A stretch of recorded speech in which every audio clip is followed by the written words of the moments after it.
সেই viral lipstick ১৯৫৩ সাল থেকে যেমন শুনে আসছি রক্সি। তো সেই ছোটকাল থেকে দেখে আসছি শুধু এই কাজল দিয়ে নাকি এরকম করে লিপস্টিক দেয়।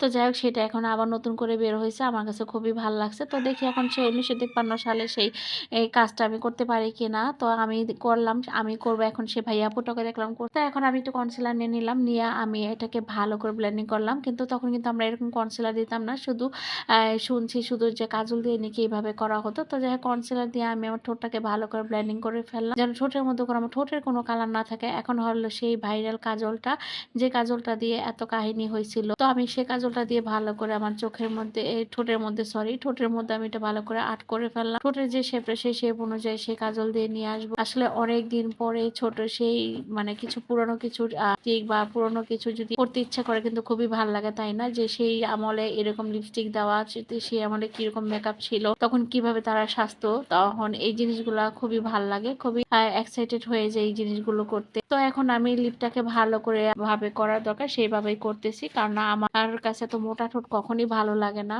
আমি আমার ঠোঁটের যে সাইজ সেই সাইজটার মধ্যে করি। তো আমি এটাকে ভালো করে গাঢ় করবো, যেহেতু কাজল দিয়ে যেহেতু করবো, কাজলের এত দাম, তো এই কাজলটাই আমি বেশি বেশি করে ঠোঁটের মধ্যে অ্যাপ্লাই করবো। তো এইভাবে কিন্তু খারাপ লাগতেছে না, খুব ভালো লাগছে, তাই না? তো এখন আমার সাদার মধ্যে কালো কালার ঠোঁটটা কিভাবে ফুটে উঠছে। এখন যেটা করতে হবে, আমার ঠোঁটের মধ্যে যে কাজলটা দিয়েছিলাম সেই কাজলটাকে দিয়ে একটু হালকা করে এটা ব্লেন্ডিং করে ফেলতে হবে, যেন এখানে কোনো প্রকার ডার্কনেসটা না থাকে, এই ঠোঁটের সাথে যেন মিক্সড হয়ে যায় আর কিছুটা থাকে লাইন থাকে। তো যাই হোক ঠোঁটের সাথে আমি একটু ভালো করে ব্লেন্ডিং করে ফেললাম। আর এই তো সেই ভাইরাল লাল কালার, যেহেতু আমি ছোটকালে শুনেছি এরকম লাল কালার লিপস্টিক দিয়ে কাজল দিয়ে যে কোনো কালারটাই দিয়ে নাকি এরকম করা হইতো।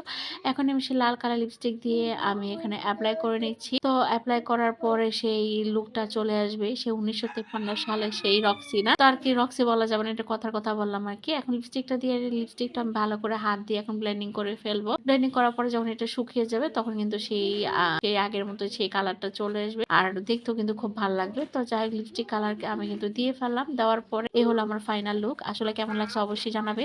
সেই পুরোনো দিনে সেই পুরোনো লিপস্টিক, সেই পুরোনো মেকআপ দেখলে কিন্তু খুবই ভালো লাগে। যেহেতু ওই সময়টা ছিলাম না, ওই সময় কিছু মেকআপ করলেও কিন্তু খুবই মনে শান্তি পাই যে ওই সময় মানুষ এভাবে লিপস্টিক দিত, এভাবে কালো করে রাখতো ঠোঁটটাকে।